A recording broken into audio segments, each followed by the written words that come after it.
All right, welcome to another episode of I almost said in the can. Shit, man, my brain's not working tonight. The Backdoor Cut on the Barn Burner Podcast Network. Usually Zach intros these, but I'm doing it tonight, which is why my brain was confused. We're back. This is Sam. I'm here with Mason, Zach, and Rich. We haven't had the whole crew here in a while because basketball was canceled, and we've kind of been going through Corona, and we haven't had sports to talk about. So we really haven't been able to convene together. Thankfully, we were able to do it this week with some playoff news. But first, we did want to talk about things going on in the United States, things going on have been going on for hundreds of years, but sort of have escalated with the murder of George Floyd. You see other names recently as well, Ahmaud Arbery and Breonna Taylor, and so it has kicked off the Black Lives Matter movement as well, and kind of a focus on police brutality. And I mean, if you're watching the stream, you know that I am a white dude, Mason is white, and Zach is white. And Rich, we wanted to kick it to you to kind of get your perspective on everything that's been going on and kind of walk us through your feelings, amidst all of this, and we can just kind of talk it out. Yeah, sure, man. Definitely good to be back here on the pod with y'all. It's definitely been a minute. But yeah, I think we'd be remiss if we came on here and just talked about basketball. So definitely appreciate the space for sure. And you ask how I'm feeling. Tired, man. Uh, Tired. There's really no other um, semblance of feeling I think that I have. Because this is nothing new. Like, yeah, the current cases and the current happenings have shown another spotlight on it, but it's no different than 2016. It's no different than my grandparents in the 1950s. It's no different than the 1800s. It's tried and true. Um, and I think you know, growing up, knowing about the regards to police brutality and the systemic oppression brought upon my people is nothing that came from school. It all came from my family. It all came from my elders, my ancestors, really preparing me to go out into the world. I think from a young age, you're taught how you need to act. We kind of police ourselves in a way to not be whatever you may be perceived as, a threat, if you will.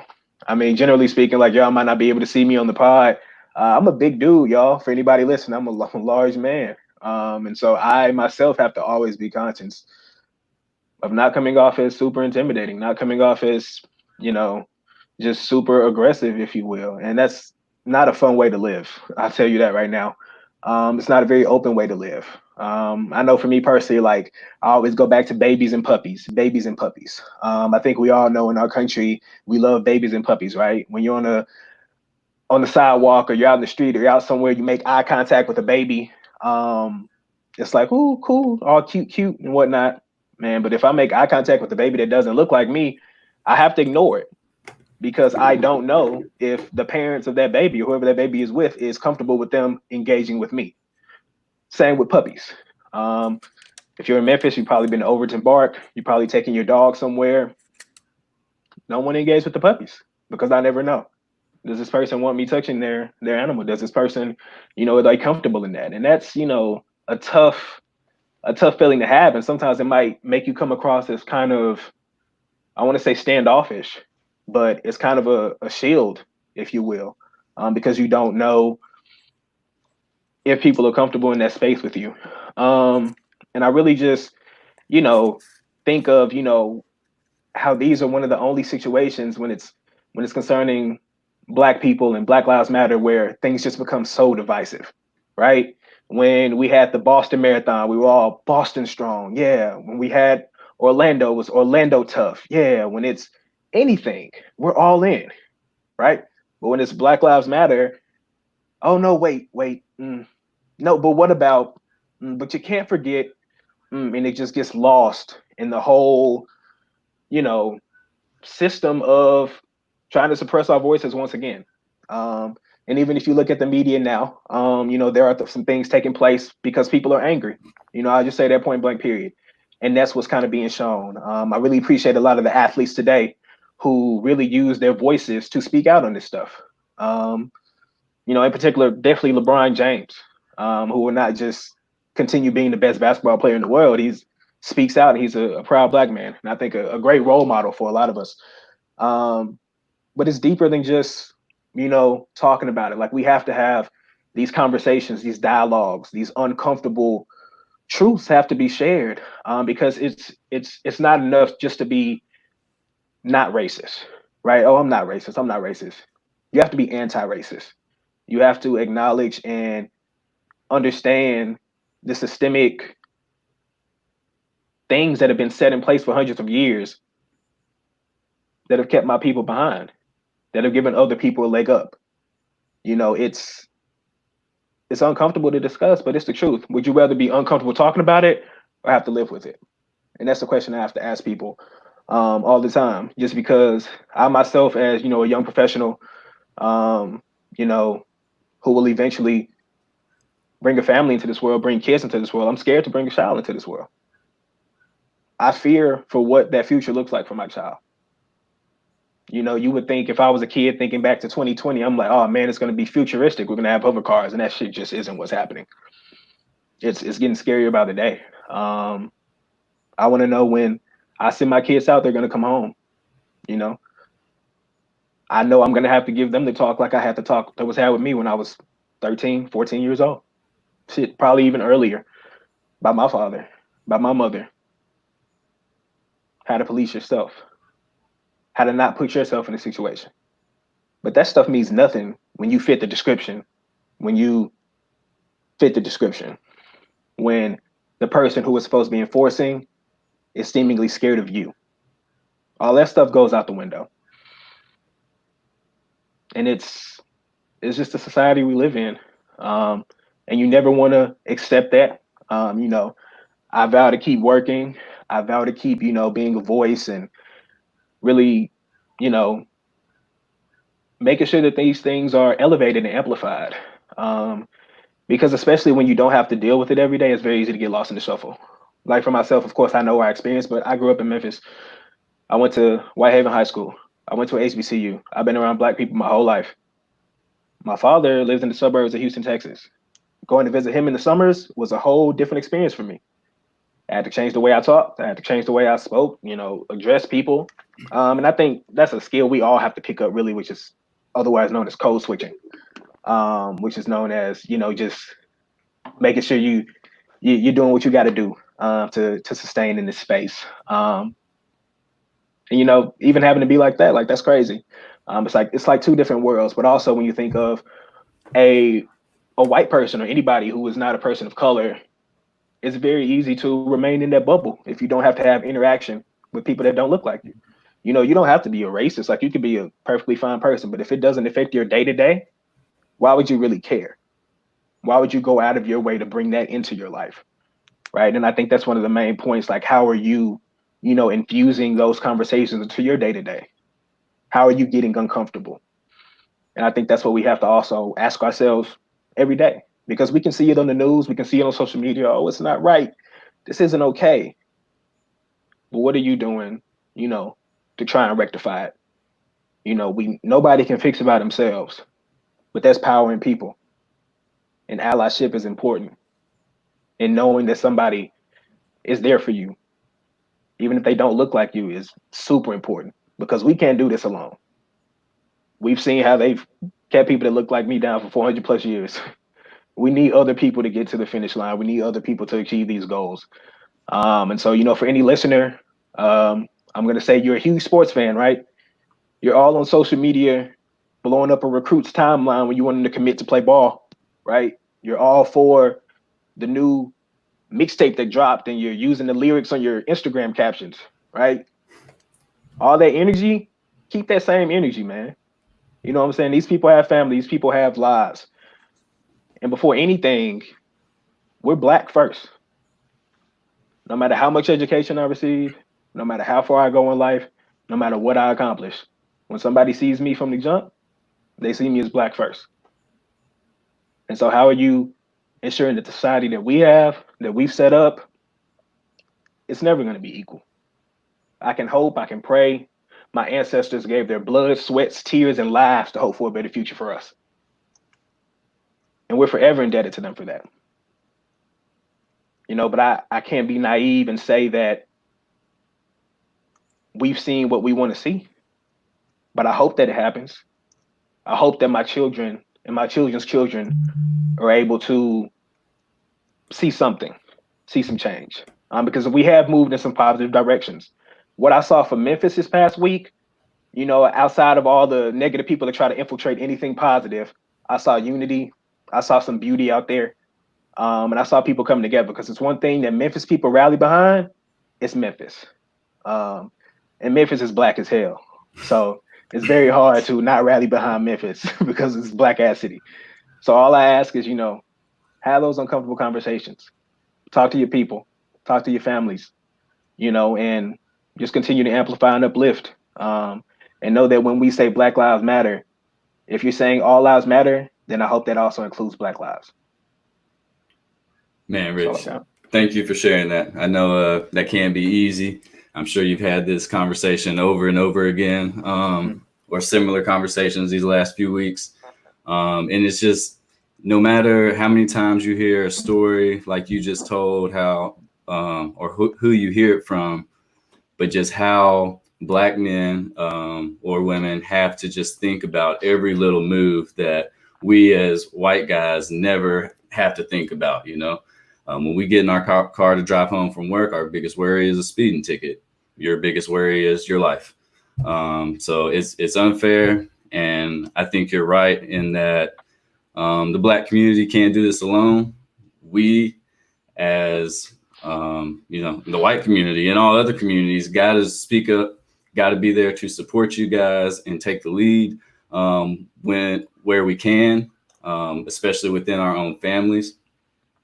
I don't know, Sam and Zach, about you, but my family's group chats, for whatever reasons, this time around, there's been a lot more internal discussion, and people seem to be a little more willing to talk about it and open up. Those who are usually, anti-Black Lives Matter, not necessarily racist, but not doing anything to support the cause. Not anti-racist. Yeah.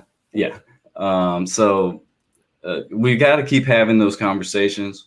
We've got to keep educating ourselves. Rich, like you mentioned, schools, like we don't learn about the Tulsa race riots.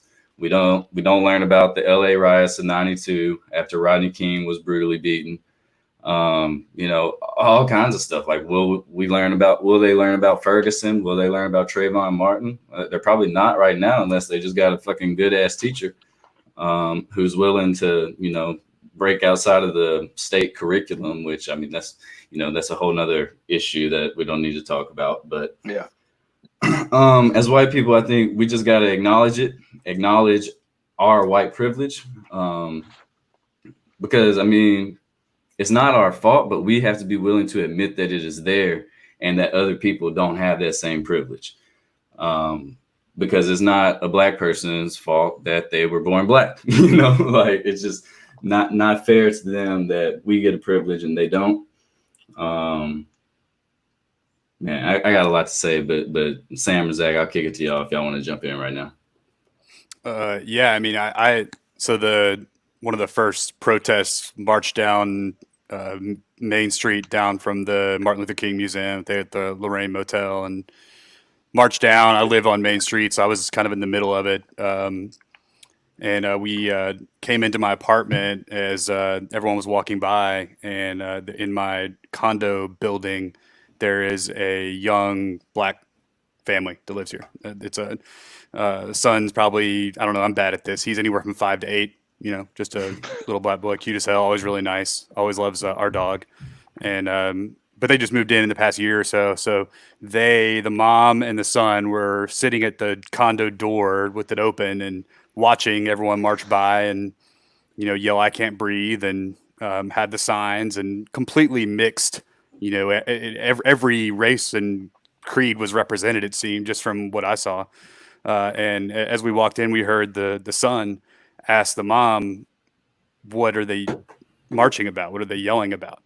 And then the mom said, "Well, son, not everyone likes us.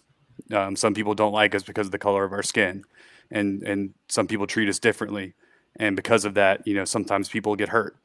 And you saw this 5 or 6 6-year-old kid soaking that in, and I don't know if that was the first conversation that they had about it, but it was a moment that I wish I could bottle that. And Ivy, my girlfriend and fiance and I discussed that. And I was like, I wish you could bottle that, like, and just show every person that would say all lives matter.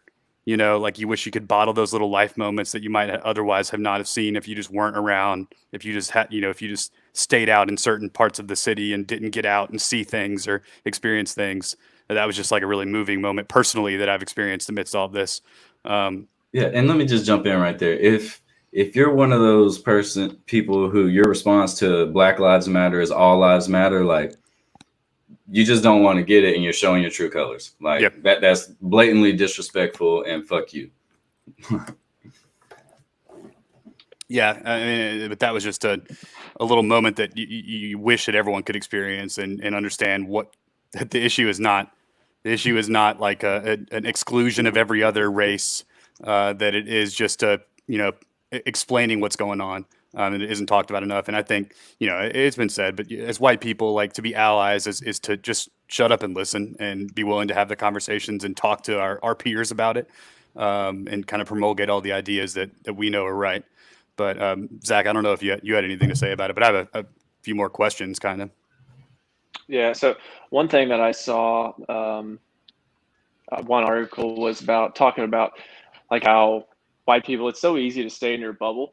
Like even like you said, Rich, Memphis is a black city, but it's really easy to stay in like your white bubble. You go to go to the University of Memphis. Most of the guys I hang out with are white guys, but you really have to like take that extra step to like ingrain yourself and diversify the people that you're around. And I think this kind of season is hitting a little different than say 2016, because it was 4 years ago, but I'm in a much different phase of life, having gotten married since then, have a kid. Like, so I have to think about, like, how do I want to raise him?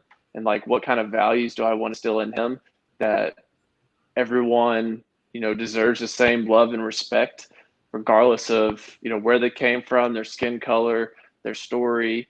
That's just how I want him to look at people. And that means a lot to me. And more so even in the past, maybe I didn't accept, or I recently read Malcolm Gladwell's Blink, and part of it, he talks about like your gut reactions to things. And in part of it, society, just growing up in society, you have these gut reactions to things that when you're conscious, you're like, no, I don't feel that way. But then, you have those put in a pressure situation, you might feel a certain way, but you have to work in your conscious to overcome those things that society or your situation has ingrained in you. And so that really is something that I've been thinking about a lot over the past few weeks. So what do we think is? I mean, I think I probably know the answer. I think the George Floyd video is what really spurred this back into action, and because it was so absurd. It was a murder caught on video. But what about this particular moment do you think is different than, like Zach mentioned, 2016 or Ferguson? Rich, what do you think is different about this time?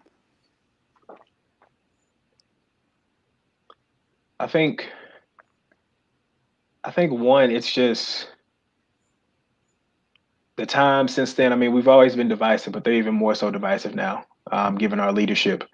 So that amplifies things. And I also think it's been able to really shine a light and show the stark contrast between having this go on while also experiencing a pandemic. We've seen for sure what the pandemic protests look like, and we've seen what these look like. We've seen the crowds of the pandemic protests and how they were handled. And we see these protests crowds and how they're handled. And I think it's really just been interesting, because we just know, like, somebody's fighting for their right to go to the hair salon and get their nails done while other people are praying and asking you to stop killing us. You Right. know, White people saying they can't breathe because of a fucking face mask. Yeah, because of a face mask. I have a medical condition. Like, okay. So I just really think, with everybody during this time, like it's been a crazy few months, right? We've all been in the house. We've all been, I'm assuming, trying to keep up with work remotely. And so everybody was just already spent, exhausted. Things are just different. Um, and then this murder happens. And it kind of was like in threes. They say everything comes in threes, right? Although we know there are many things that happen across the country. These just happen to get filmed and get posted. And, shout out to all of those who ensure that these things are seen, because if you look at Ahmaud Arbery's case, had that video not come out, that would have been swept under the rug. But you look at Ahmaud Arbery, you look at Breonna Taylor, you look at um, the man, the professional in New York City, who just asked the woman to put her dog on a leash. And that was just a huge issue. And to hear how easily she was able to twist her voice into a mode of panic, knowing that that would strike fear in the heart of somebody that looked like me, it's heartbreaking, because it's real. We talk about the country, we talk about the police, American flags. I'm scared of the police. I don't feel safe when I see the American flag. If I go somewhere and I see a whole bunch of trucks with the American flag on it, I'm getting back in the car and I'm going down the street. That's not for me. That's not what I want to see. I see a whole bunch of guns and all these things. I want no parts of it. So when we talk about, the land of the free and the home of the brave, who are we encompassing within that? And we talk about the protests and how, people are responding, but we look at, post 2016, Colin Kaepernick, who put his career on the line, ended his career effectively for standing up for something he believed in. Now, he was told, no, don't protest like that. Don't, even though it was silent, it was in accordance with the guidelines. Still, that wasn't right? So you go out, okay, we're trying to be heard. Oh, no, not like that. Not, could you find another way? And there's always going to be something. Something's always going to come up. I saw an interesting video on Twitter today of Laura Ingraham of good old Fox News, who a few years back told LeBron James, Kevin Durant to shut up and dribble when they were speaking out on social justice issues. But I don't know how much you all keep up with the NFL, but Drew Brees was on tape yesterday talking about, how he felt about peaceful protests with the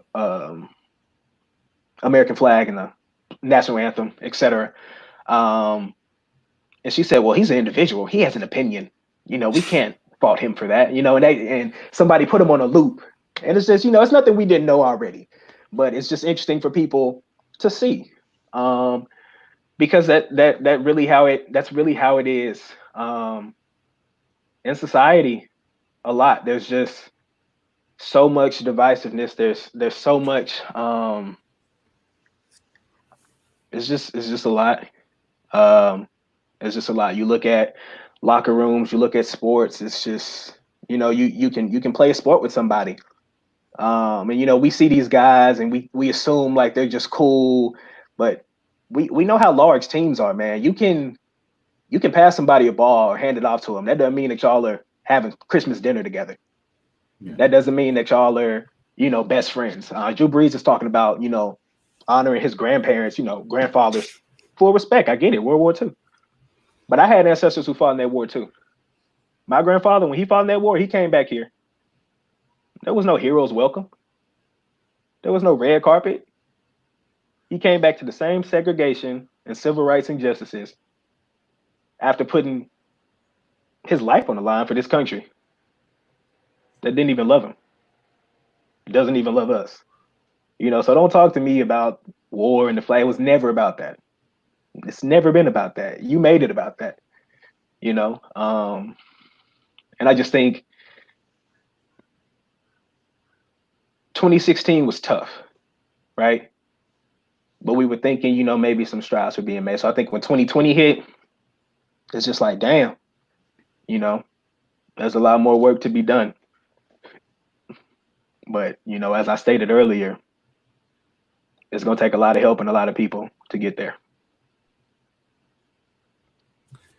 Yeah, and I don't know what makes this one different, because we've seen other people killed by the police on video. You know, it's not like this is our first time seeing it, a clear murder. But I do think it is just a combination of the 3 in a row, seeing Ahmaud's, being shot down, hunted down, really, as LeBron said, and just really realizing how despicable that was. And now is not the time to stop. Like, so we started with the peaceful protest, and then you had some people who, they were opportunists. Do I support looting? No, not at all. I don't support the vandalism and stuff, but people are listening now. And peaceful protests haven't worked. So what else is there? Like, this is the next step. And, I hate it for those business owners, especially the minority business owners, if their businesses are affected and, maybe that impacts their livelihood. I could give a fuck about Target or Walmart or any of that. Like, they can set every one of those on fire, and they got money to build it back up. I think the key points you made, though, is that people are listening, right? And it sucks that it had to get to that, right?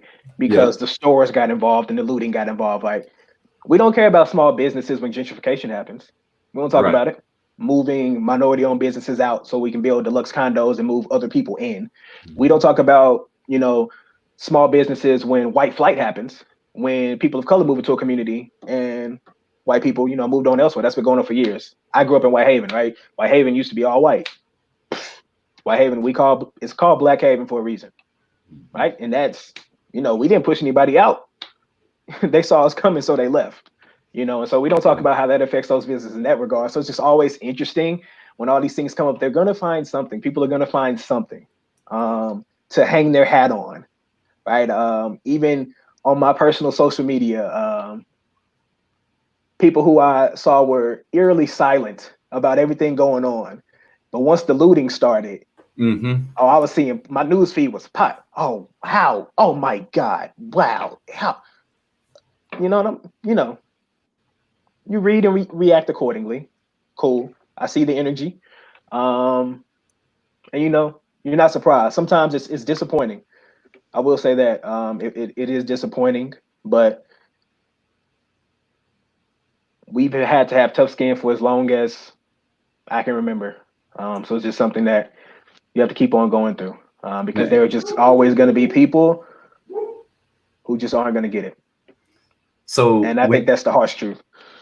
When you see someone like that on your friends list who, basically is telling on themselves, and then you have to work with them or interact with them, in a social function, how do you kind of navigate that situation with someone when you know their true feelings? And then they want to be all buddy, shaking your hand and shit. Yep. One thing that I'm super grateful for is the organization that I work for. Shout out City Year, national organization, who employs a lot of like-minded people who are for the fight or for the cause. So personally, in that regard, shout out to my coworkers, shout out to anybody listening who's affiliated with CY. We ride for each other. You know what I'm saying? And it's just a beloved community. But yeah, people I grew up with, or in different organizations around the city, whether it be bridge builders or all these things that have exposed me to so many different people. It's disappointing. And I learned a long time ago, you can't make somebody want to accept something. And I'm not for the social media back and forth. I'm not for the comments going back and forth. I don't have time for that. It's exhausting. It's not my job to help you understand why you need to care about people. It's not my responsibility. I can't hang my hat on that. But what we can do is educate, learn, and listen. But you have to be willing to want to do that, right? We talked about the bubbles earlier. And if you don't want to invade your bubble or have anything infiltrate your bubble, you're not going to want to listen. But it's crazy, when you see it. Or if you see something else discussed. Like I've even seen NBA players. Shout out to my boy, my favorite Grizzly, DeAnthony Melton. Can't wait to get your jersey, man. And he's just like, it's not They're like, season's coming back. He's like, I don't care. Like, there's bigger fish to fry right now. Yeah, There are more let's important matters. let's save that for the playoff talk. Let's save Like, that. yeah. So it's just you don't want it to be a flash in the pan. Mm-hmm. This can't be the only times those conversations are being had. These conversations are being had because we find something, we hone in, we move on to the next thing, we move on to the next thing, right? But how, I think it comes with, creating systems of change and equitable structures to provide spaces to educate, to inform, to listen. And there are, so many platforms that do that. There's, let me shout that out right now. Like, there are so many people doing so much good work. There are so many people who don't look like me doing so much good work for this cause in this fight.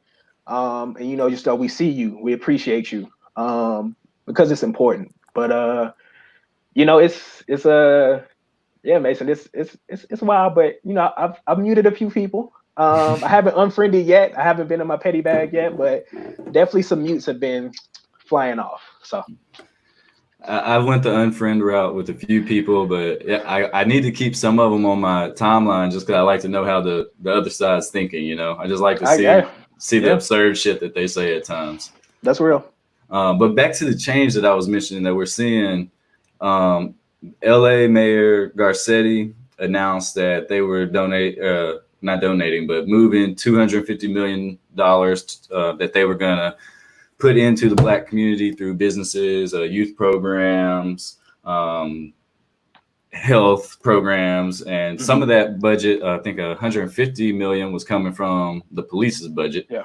And I don't think that's necessarily cutting salaries or anything. But impacting their budget, so they're not going to live as lavish. The Bay Area did something similar.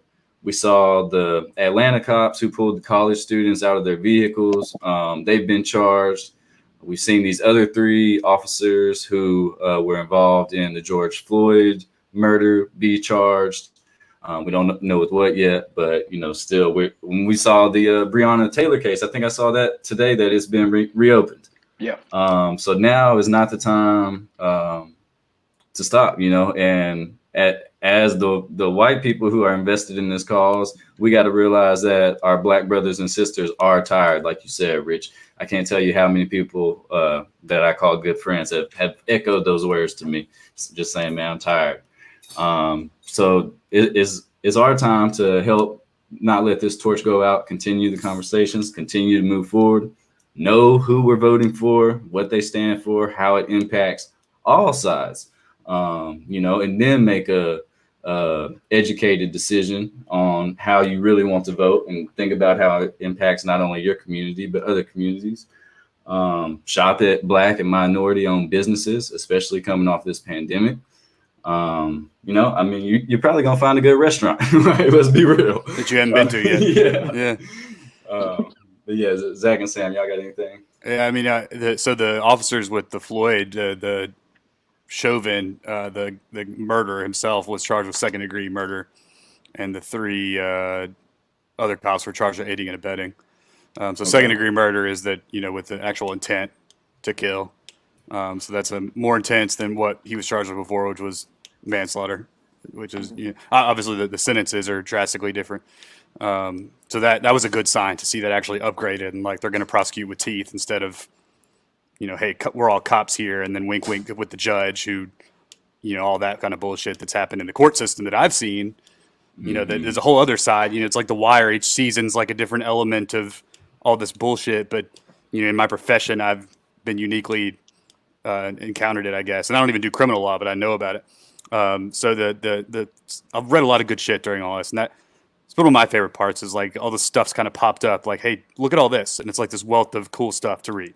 And I read a bunch about the police, kind of being like a military state, and it brought up a bunch of good points and things I never thought about. But like that, there's this notion that like the police officers are policing areas, not notion, but truth, where they don't live. So they're like they have zero incentive to react like empathetic human beings because they're basically like occupying a place, just like our military occupied Iraq, for example. I mean, you know, they have no stake in what happens locally.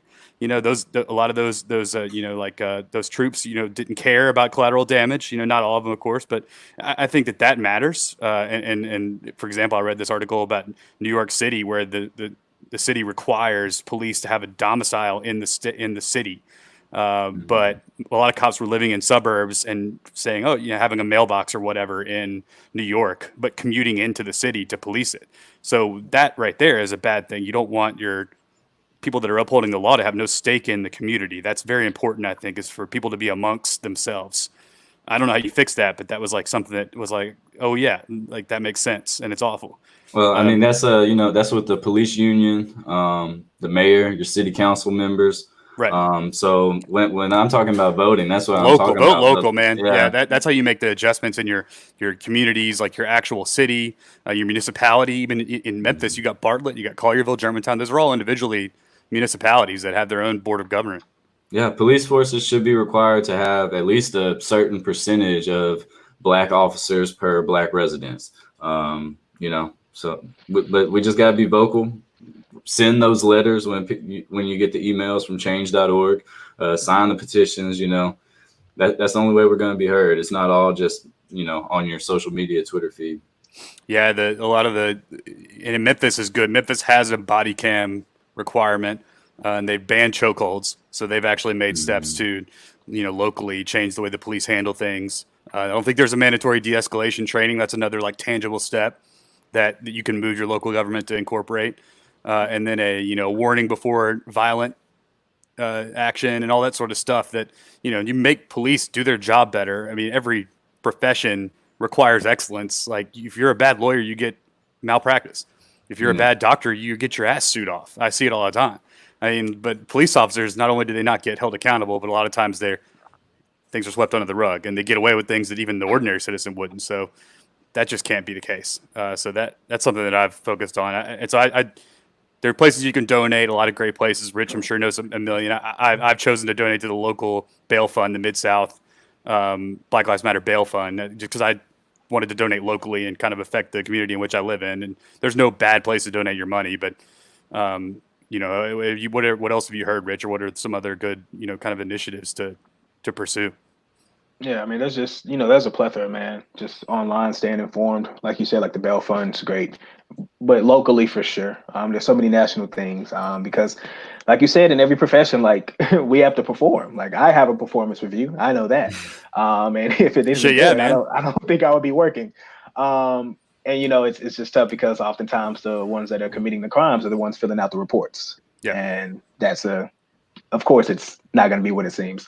But definitely just vote local. I myself, that's something I had to really learn, right? It took a talk with my grandmother who's 85 years old.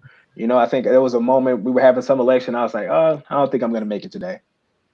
She had to sit me down and talk about what she had to do and what she had to go through. And let me tell you, when my grandma sits me She down, said, like, "You're going to vote." yeah, you're going to vote. But it didn't matter what I said. You know, just hearing, you know, what we could perceive as like such a small feat. There were people that died for that, right? There were people that, you know, there were black people, white people who were fighting for that to happen. You know, it's no small feat. So voting is super important. As well as just always look into, you know, where you're donating your money. Do that research. Make sure it's going to places, you know, where it's going to tangibly help affect change, where it's going to tangibly support people. Because there's a lot of good work going on right now. And you know, you just want to, you know, like we spoke to, maintain that momentum, and just get involved, man. Get outside of your bubble.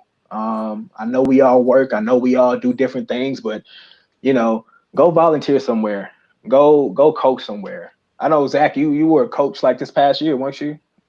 Weren't you like Yeah. a basketball coach or something? Yeah, like get involved with the community, man. Go talk to some kids. You know, spend some time somewhere. Get away from you know, your normal, your day to day. Go impact somebody else's life in a positive way. Because also it's very important for us to see people that don't look like us. You know, whether it's a young black kid seeing a white male who, is there for them, or, me making a connection with a young white kid. It starts there. I think Chris Vernon shared a powerful story today about his son and his good friend who is a black child. And it starts there, man. We know what we can teach our children. When they walk out of the house, what type of person will they be? How will they respect others? How will they, be with other people? And it starts with us, one step at a time. But you got to keep that same energy consistently. You got to keep your foot on the gas, and hope for a better tomorrow. Hope for a better future for our future generations to come. I just wanted to ask a short question of so this is a time of great education, especially if folks are still at home a lot. What are some good resources, like as far as, movies, videos, books, that kind of stuff for white folks to educate on the history of what's going on and kind of get a deeper dive into the situation? Yeah, man, that's a really good question, Zach. Particularly, I think everybody has Netflix. Man, watch 13. Watch the documentary 13. Tough watch. Disclaimer, tough watch, but it's real. But definitely make sure, like, as you're viewing some of these things, you're taking care of yourself as well. Make sure you're in the proper headspace to take some of this stuff in. Most definitely, mental health is important. Trigger warnings are important. So make sure you're taking care of yourself. But yeah, definitely 13 for sure. And there's so many books, for my teacher folks out there, wonderful book for white folks who teach in the hood. Excellent read. Another one, it's a book I just finished actually. It's like, Mommy, Why Are All the Black Kids Sitting at One Lunch Table? And I think I completely butchered that title, so please forgive me to the author who wrote that book. But it's something like that. Title. Yes, but I will be sure to follow up. And yeah, just man, just so many good things. Like I would love to just like compile a resource as well, like because I'm so many thoughts in my head. I'm blanking on so many things. But yeah, just read, man. Between the World and Me, Ta-Nehisi Coates. Check it out. There's a lot, man. There's some brilliant minds out there. Some brilliant minds who we can all learn a lot from. So just definitely read, educate yourself. I know it's depressing. Watch the news, man, as much as you can, to stay informed. Shout out to the Daily Memphian as well. Supporting local. Love their articles, man. Shout out to Jeff Calkins. He had a great 2-piece article in support of Memphis Tiger Lance Thomas, which was, great to see as well. But yeah, just read, man. Just read and stay informed for sure. Yeah, and I recently watched the LA 92 National Geographic documentary that's on Netflix, and I think it's streaming on YouTube for free right now. Yeah. That another like tough watch, like it's tough, but it's worth it. Who Killed Malcolm X is a series on Netflix as well. That's definitely worth your time. So yeah, those are my 2 suggestions. Any Spike Lee movie, man. Like, I mean, he's Do the Right Thing is his first kind of masterpiece, which is about exactly what we're talking about. And the implicit biases that can exist within the same community of people that are around each other all the time. Yeah. I that's honestly, like, I'm a middle-class white dude that went to basically all white high schools growing up, and like I'm a big film guy, so Spike Lee was kind of my like introduction into a lot of this stuff, which was great. I mean, I'm sure he would be glad to hear that if I'd ever told him that, but he's great. I mean, like he really is a good way of kind of like Black Klansman, of course, which is eerily relevant, in today's time as it was in that time, and it sucks to watch for that reason. There's even some Trump footage intercut at the end that'll really hit home and make you be like, why do we have a leader now that wants to be more divisive than unite people? I don't know if that's ever been the case for a president who's endeavored to divide people. That seems to be counterproductive to the job title, but here we are. Spike keeps it real for sure. Yeah. Malcolm X, check it out. Yeah. I don't know how Denzel Washington didn't get a Best Actor Oscar, but check it out, please. Masterpiece. Yeah. Yeah, it's one of his best performances. It is good. It's streaming. I saw it streaming recently. I don't know where. Maybe it's I think it's on Netflix, if I'm not Okay, yeah. mistaken. But yeah, a lot of good stuff out there. And there's, if you Google around for a second, you'll find entire wealths of information. But unless you guys have anything else on this issue, I don't want to cut anyone off. We can move into our basketball, or the purpose of the barn burner, the backdoor cut, in original purpose. How do we feel about the return of the playoffs? And Mason, explain to me the format for what's going to be happening right now. The Zion Basketball Association. I'm sorry, the National Basketball Association is returning. All right, so we got 22 teams coming back. Each team is going to play 8 games, and of those teams, the only Eastern Conference team not in the playoffs is the Washington Wizards. And the rest of so that Washington gets us to 17. The other 5 teams are vying for the 8th seed in the West. We do not yet know how the schedule is going to be created. There were some reports. I think Vince Goodwill from Yahoo said that teams were going to just play the next 8 games on their schedule against teams that will be in Orlando, but that doesn't necessarily work out exactly. So still waiting to see how that's going to be determined. That was not released after the Board of Governors call today. And so, yeah, each team will play 8 games versus we do not yet know. No team will really get cupcake games except for if you're playing the Phoenix Suns or Washington, neither of which really have a chance at making the playoffs. So I don't understand why the NBA insisted on bringing them back. Neither one of them probably wants to make the playoffs. Yeah, and I mean, it's a health risk for the players, on the court, ACL, those type of health risks, not to mention just having more people in this time of COVID. So I don't understand why they did that, but they did, and they approved it. And then if any team is within 4 games of the 8th seed, mind you, the Grizzlies currently have a 3.5 game in the West, 3.5 game lead in the West over the 9th seed. I'm not sure what it is in the East. No one really expects Washington to make a run. So it's like 5 games. Yeah. Yeah. And so if you're within 4 games, if the 9th seed is within 4 games of the 8th seed, there will then be a play-in tournament, series of games, I guess. Tournament is a misleading term, to see who is the actual 8th seed. So if New Orleans is 4 games behind the Grizzlies, New Orleans would have to beat Memphis 2 times in a row. That's without Memphis winning a game to advance. And vice versa, the Grizzlies would just have to win 1 game against New Orleans of the 2 to be the 8th seed in the playoffs. So all in all, I think it's pretty fair. We could bicker about why is it a 4-game gap instead of a 3.5 game gap. But I think this is probably the most fair way that we've seen proposed, that gives teams like New Orleans, who had the easiest remaining schedule, a chance. Like we said, they no longer necessarily have that easiest remaining schedule. And I was listening to Kevin Pelton today, the Grizzlies, who had the toughest remaining schedule. In his projections moving forward, the Grizzlies are like middle of the pack. So maybe it actually helps the Grizzlies that those other teams are getting the cupcakes. Zach, what are your initial thoughts on the format? So honestly, it makes a lot of sense.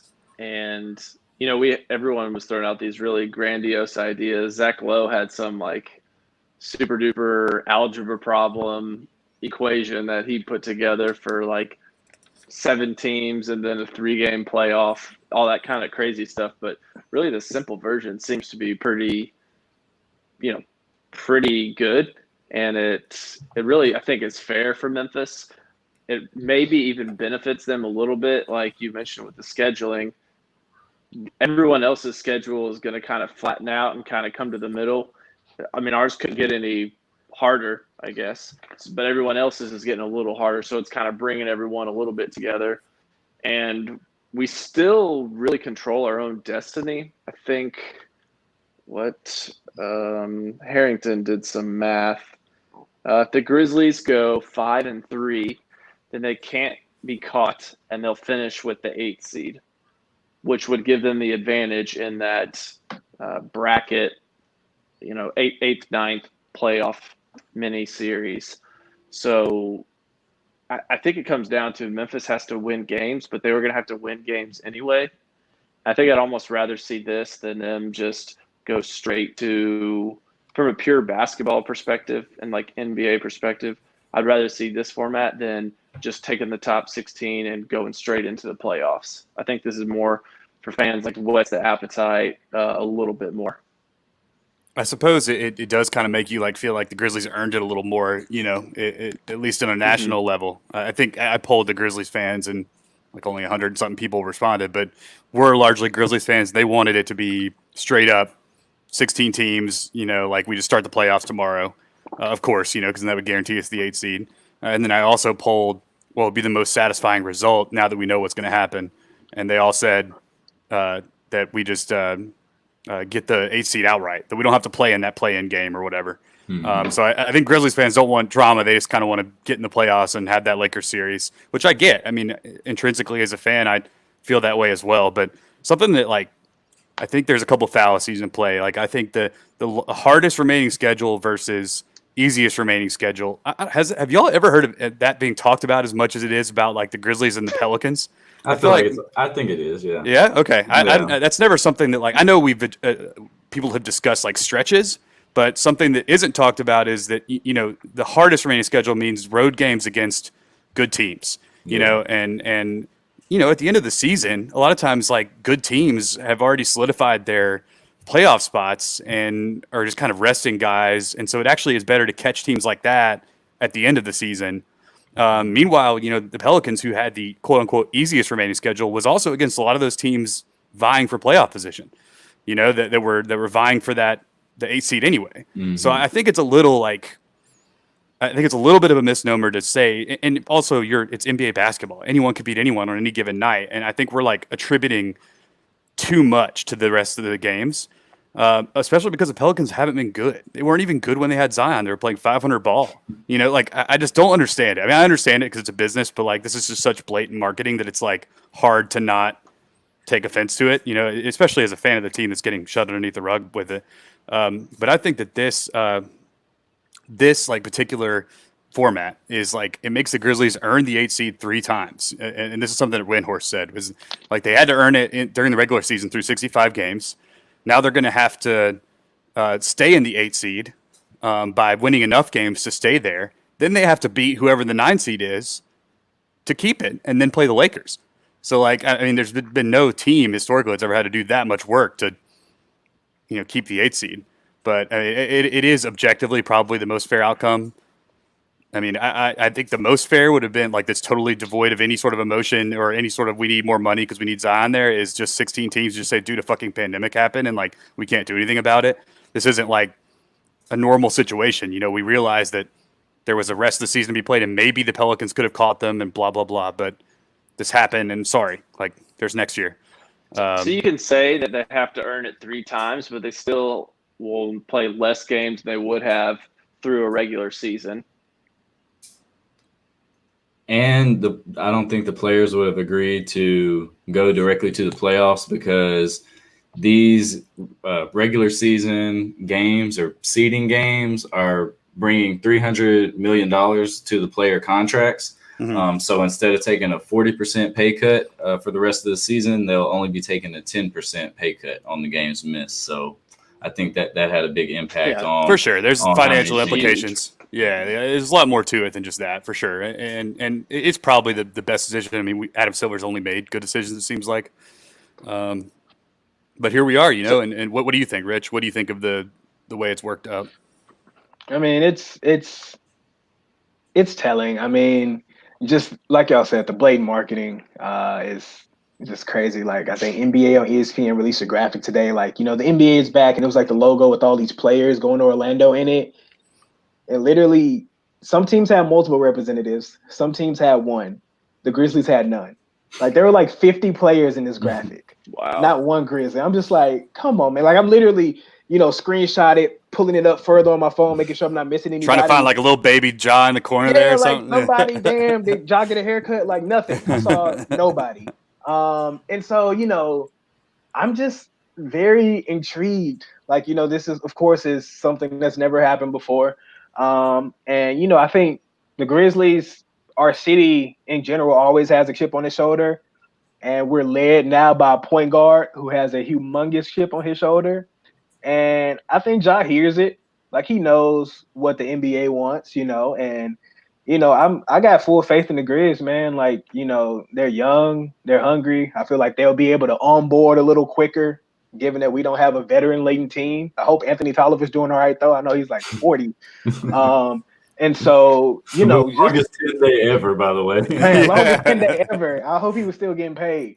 But yeah, it's just gonna be so interesting. Like just even seeing the schedule that was coming out, like now when the draft lottery is gonna be, the draft, the season starting, everything, like my psychological sports calendar is gonna be like so out of whack. But it sounds like we're gonna have year-long sports. But my main thing is, just making sure that the players are okay. We're not putting them at further risk for injury or exposure just because the people want to see basketball. And I'm excited to see some, man. It's gonna be weird, no fans. But if I can turn on my TV and see some hoops on, it's been a long time coming. Hell yeah. So excited to see some damn basketball, man, for sure. And you touched on this, Rich. No fans. We're going to see a situation where they're playing they're playing down in Orlando at the Disney Wild World of Sports Complex, which is, we've all seen a lot of baseball spring training happens down there. Summer League's played there, right? The one of the summer leagues. Yeah, the Orlando Summer League. I assume it's played there. You know that, Mason? I think so. Is it at TD Mac? No, Okay. That's in Vegas, isn't it? Yeah, the Vegas is the first half, and Orlando's the second half, or maybe it's reversed. But I assume they play it there in Orlando, but I don't know. But it's a small summer league-esque gym. I don't think it's if anything, it's a large high school gym. It's not a stadium, to my knowledge. Yeah. No, it's not a stadium, but I mean it's an arena. Probably 6,000 to 10,000, I would say. Okay, yeah. Has like high school cheerleading competitions and shit like that. Right. AAU tournaments. Yep. So what do you want to see? What do you all, Zach? What would you like to see in place of? There'll be no fans there. We've seen limited family only when you get to the playoffs. The players on the bench have to sit socially distance, so there will be no one there in the stands. You will just hear basketball sounds. What would you like if you were on the board of governors and had a vote? What would you like to see? So it's hard for me to say since I've watched EYBL streaming like on a tiny little camera on the computer with no sound whatsoever, so I can pretty easily. Yeah, we are with the disclaimer that we're like more psychos than the average fan. That we could enjoy like the squeaker, the squeaky sneaker sounds, and the guy carrying popcorn in the corner. But what would you like to see? I think mic'd up would be the coolest. I know there's a lot of debate on can you handle what those guys are saying to each other? Maybe you could somehow. I don't know. I don't want to watch a game that's just like filtered, but I don't know how you can filter that away from the MJ doc is on 2 channels, but I don't know how much bandwidth they have for this. But I think that would be a cool thing. Maybe be able to hear. I don't know how they're going to handle the music in the arena. I don't know how that's going to work. Kind of hearing that would kind of bring some, at least from going to games, to kind of like put you in a good spot if you can hear that at all. But I mean, it's going to be very strange. I had a note that there's going to be a lot of basketball really quickly, because once this happens at the end of July, it's going to only last 16 days. So there's going to be 5 or 6 games per day for us to tune into. Each team's expected to play a back-to-back. So there's going to be a lot happening, like pretty much every single day. And all games that matter, like substantially, for the most part. It's that gives it like kind of a March Madness feel to me, like first weekend, but you get it for, or probably maybe like second weekend, but you get it for, over 2 weeks, which is a pretty interesting vibe. What do you think, Mason? What would you do if you were programming the entertainment side of it? I think they're going to have to try different things, like live DJ sounds cool. Just have constant music in the background so it's not dead noise. I don't think they're going to let us do the mics up as much as I wish they would, and I would pay extra on my league pass for it. Although they already charge a freaking arm and a leg for league pass, but and still can't get fucking NBA TV. Just ridiculous. And blackouts. Come on, NBA, be better. But I don't know. I mean, the fake crowd noise is interesting. Fans of teams being able to buy cutouts of themselves and proceeds going to local charities or something is a decent idea. Local Black Lives Matters charities, or mentoring programs, or health, whatever. So I would buy one of those just to have some stake in the, if you could get it back, that'd be even cooler. And be like, this is my fucking cutout that I had in the 2020 the Orlando playoffs. Yeah, the Orlando playoffs. Yeah, Little Mace. So Ship Little Mace down there. Yeah. Yeah. Who would do your voice? Like Jason Segel or something? You'd have to have, just like Chris Rock did Little Penny. You need like a comedic white guy. I just want to cross racial Paul lines Rudd. and just hope that Dave Chappelle would say yes. All right, there you go. Yeah. But I don't know, man. It's gonna be weird. I don't know what they're gonna do, but they're gonna play basketball, and that's all that matters. Oddly enough, so I did catch part of one of the soccer games where they had like fake fan noise piped in on the broadcast, and it wasn't that weird. Yeah, I saw that too. A lot of people were saying it's like because you can only see the field, though, so you can't see the empty stands, so that was like fine, But if you like in basketball, there's a clear shot of the stands in the frame of the action, so your brain would be like, "What the fuck?" Like when no one was there, so it might be more distracting. But yeah, I think Mason's right. I think it's going to be like a constant experimentation process. So which team that's vying for the 8th seed scares y'all the most? Rich, we'll start with you. Out of Portland, New Orleans, San Antonio, Sacramento, and Devin Booker. Yeah, and Devin Booker. Ain't Devin Booker. For me, honestly, I'm gonna have to go with Portland. I don't know how in rhythm Nurkic and Zach Collins are, but I know that they're returning. I believe. And also, of course, I'm sure we all saw Dame's comments on how he wasn't playing if it wasn't for something. And, I think we all know on this show how Dame can go nuclear and just, put them on his fucking back. McCollum hit some big shots too. But if I had to bet, and then Melo too, can't forget Melo, still hanging in there. So if I was going to say, who scares me most, definitely not New Orleans. Like Sam mentioned, like they were still just playing like 500 ball, even with Zion. I'm gonna have to go with Portland, and they've had a rough year. They had some injuries, made some trades. Rodney Hood went down too, but yeah, if anybody scares me, it will say Portland. Got faith in the Grizz though. What about you, Sam? Yeah, I was going to say Portland too. I also mentioned this in my text with the Spurs, man. I mean, they're the 22-year playoff streak on the line. Greg Popovich coaching. They have two perennial all-stars in their team. Like after some time off, like in theory that could benefit vets that get tired legs. So, or when they rush back, they could get hurt. There's two sides to that coin for sure. But like you can't ever count out Pop and the Spurs when he has to coach his way through 8 games and I do not want to see them in an 8-9. Like when you're scheming against Pop and he's making adjustments and LaMarcus Aldridge is shooting threes. Someone pointed out that line to him. He's shooting threes now and shit. I don't want to see them. And to the Spurs, to the point about the Spurs, someone released the stats today, and it was either versus the teams going to Orlando or versus teams 500 and above. Out of those Western Conference teams vying for the 8th seed, the Spurs had the highest win percentage at like 36% against, I think it was teams above 500. So, they have been playing better than us. We just beat up on the cupcakes is what those stats kind of say. But maybe that's just because we haven't played all of our games versus 500 teams because they were all in this last stretch. Fuck it, man. Yeah. Zach, Portland for you too? I think in this situation you'd pick the team with the best player, the best remaining player, and I think that's got to be Dame. At least it has the highest ceiling.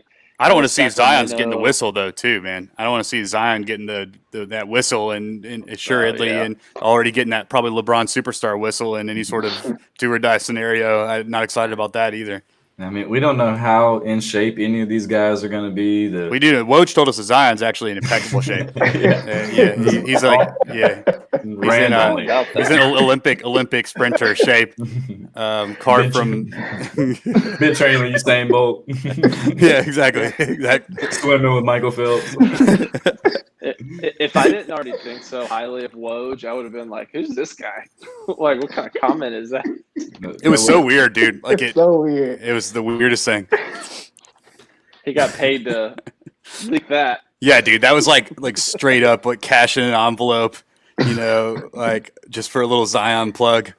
Out of nowhere, it had no relevance, man. I'm gonna find that soundbite and put it in our intro.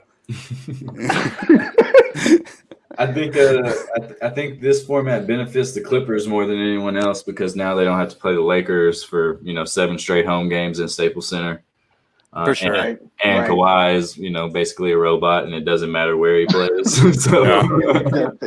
They say like Kawhi won't even notice. Like he's just like it's like for him, it's like he's not even in.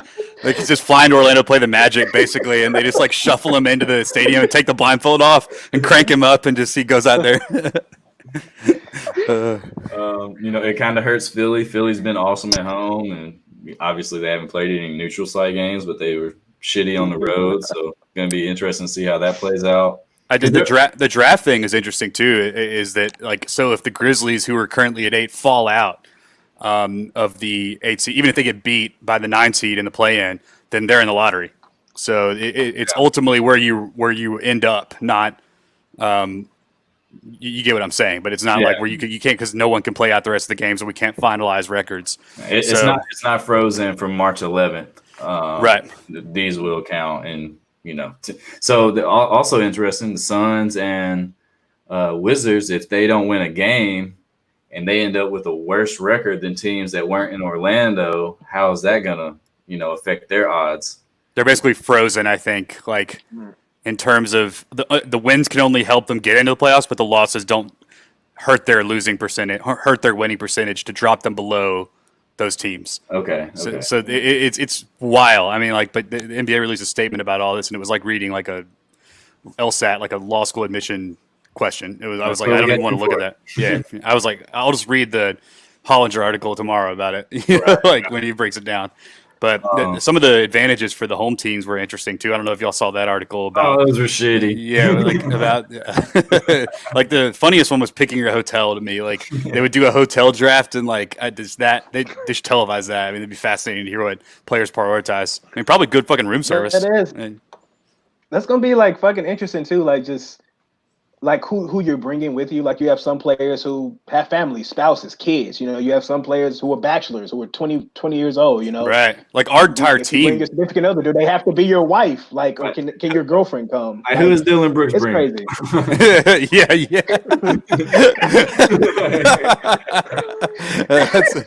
Dude, that's like the funniest question that hasn't been asked yet. Who's doing?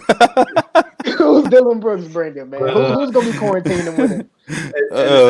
The NBA has not addressed how they're going to handle testing or someone testing positive. They haven't. They just yeah, they really have. They've been like, oh, we'll figure that out. It makes sense because you have to have a plan in place, I guess, at any point, and it took them 3 months now to get this plan of how we're going to move forward. So at least we have that, but none of the testing details were released other than that they would be tested daily. Yeah, Zach Lowe was saying that the long time thing they were saying was we need to figure out a plan before we get dates. And now here we are, we have dates, but no plan. And so that was like a funny thing. He was on the podcast with Pelton, who did run with the current setup, assuming the next 8 games are the next 8 in your schedule. And if it doesn't work out, like another team, theirs 8th game would be you, but you've already played your 8 games. Then it goes to their next game. So he did that. And the Grizzlies remained the 8th seed for 80% of the time. So that was good. That was a good statistic for us. I don't know what happens the other 20. I mean, some of that percentage is probably us going down to 9, but there's a high likelihood that we play in that play-in is what I'm saying. Right. Like we would have to really fuck up. And at that point, it's like, that's on us, Like, yeah. Well, what do you expect from it? What do you expect us to do in the 8 games? And I mean, is this a situation where you just have to wait and see who's in shape, or how did you, when you heard this, how did you expect us to perform? I expect to be the 8 seed. honestly. Like, we've got a young team. They've been staying in shape. They've been hooping. We bring Justice Winslow into the mix. We get Jaron and Brandon Clark back. We've played better than the rest of the teams all season. As long as the guys have been professional and stayed in shape. And I think our guys have had more of a reason to stay sharp than maybe Portland or New Orleans, these teams who haven't known for sure that they would be advancing to the next stage, especially Phoenix and Washington. And maybe even some of the teams who are kind of set in their seeding, like Milwaukee and Boston, who we will play towards the end of our 8 games if the schedule holds, as is, when those teams might not be playing tough teams. So I expect us to come and win. Go 5-3, 6-2, win our 1 game. And then this is where I was hoping for the just reseed 1-16, so we didn't have to play the Lakers in the first round. Like, we could have had some fun, playing without money. Actually had a chance to win like a series. Like if you play the Raptors, you're probably not going to win, but like the league's not going to game the system against you in that matchup. Like you can beat that team, and the league won't. The league will literally not let us beat the Lakers. Like 0% chance. We wouldn't anyway, but I'm just saying, no, 0. I think that's one of the cool things about the bonus 8-9 seed matchup is that's kind of like a mini playoff for us to whet our appetite and something that we can win. I think I said whet our appetite twice today. Must be hungry. Hungry for hoops. No, but that's kind of like Zach's new podcast on the Barn Burner Podcast Network. Hungry for hoops. that we can win before we have to go to the gauntlet. That's true. That's still that'd be kind of fun. Yeah, these kids actually win a playoff series. I mean, that's effectively what it is. Right. So that would be something to say you did. Throwbacks. I hope they take the throwbacks to Orlando, man, on the national stage, so we can be fresh. I don't want that boring shit. Yeah, that's gonna be interesting, man. And like what the courts are going to play on. I mean, there's so many angles, dude. Like I read something about how the Celtics want us to be in the lottery so that their pick they get this year's better, so that they might play really hard in that last game if we play them on the 8th game. Like it's just all those crazy fucking angles that like the Celtics. Yeah, the Celtics want us to be bad, so they have every incentive for us to get beat. It's weird, like all these different angles that you don't think about. It's a lot. It's gonna be interesting, man. It'll be. I don't know. How do y'all think the NBA will handle the return if the activism is still at the level that it is for the Black Lives Matter? Like, I don't see the players playing if the state of the nation is where it is currently. If where it is currently, I just can't imagine. Yeah, I mean, like a lot of water can go under the bridge between now and July 31st, but I mean, I don't know. What do you think, Rich? Yeah, I mean, same what y'all said. Like if they are playing, it's gonna be some damn protesting going on. Yeah, I know that. First national anthem in a sporting event will be played at these, presumably. Right. I wouldn't even play. I don't think they should, but I think they will. Yeah. And though like maybe everyone kneels, I'm just like great, but like whatever they're doing, you're just gonna follow Papa LeBron's lead. Yeah. We all trust him. The players trust him. So whatever LeBron says, that's probably what's gonna be happening. But just if things don't subside and there is significant unrest, similar to a lot of the players' sentiments on social media, this is just the last thing on their mind. So it's definitely gonna be interesting. I mean, July 31st is a ways out, but something to think about for sure. Yeah, I just don't want those guys to have to be used as distraction, just entertainers like that. That's just super counterproductive. Completely against. Yeah, exactly. Sure. It's like it flies in the face of everything we've been saying. I mean, just real quick too. I got the dates pulled up. The June 15th, all the Luka Doncic's of the world that went back to eat crepes in France have to come back. And June 21st, all the players have to report to the individual practice facilities locally. And then June 22nd, they get coronavirus tested. It begins. Then they have a local training camp on June 30th, like a week. Then they go to Orlando. Then there's a 2-week training camp in Orlando before the season starts on July 31st. So the media will start flying again. I'm sure they'll have a few people, the big time media people at each team will be at the practices, and it'll be the biggest thing in the world right now. That's it's in terms of like entertainment, because there's been no sports, so it'll I wonder be. if Joe Kim will be there. I wonder if our boy Joe Kim will be there. He had just signed a 10-day. Oh, did he? Before all this shit started. Where did he sign? Clippers. Yeah, I think that's. Oh, that's right. I Yeah. forgot that they signed like all these like Yeah, just hard ass dudes right yeah, he before. signed with the Clippers right before this shit hit. And the they got fan, so- Marcus or Markieff Morris, one of the Morris twins. They got the better one. They got Marcus. The Lakers had to get Markieff. Yeah. Oh, that's right. Yeah. So I like see how he fits. Oh, but the into Lakers have Deion Waiters too, who had. So Shit. I don't want him to go to Orlando. Yeah, he's hotboxing the bubble. You know what I mean? Having a good time on a fucking roller coaster or some shit. Oh man, well, it's exciting times. Do you guys have anything else on the NBA or anything we talked about before? Rich, we appreciate you sharing everything, man. That was really awesome, truly awesome, and excited to post this one. And glad we could be a platform. Maybe we didn't do it soon enough, but glad we could at some point talk about it. Yeah, no doubt. Definitely. Just, appreciate the space, being able to talk like y'all sharing your thoughts, listening and whatnot.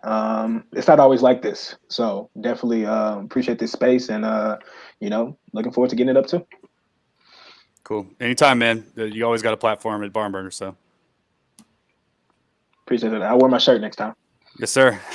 All right, y'all. Peace out. Have a good weekend, and stay safe out there. And hopefully we see some more changes happen.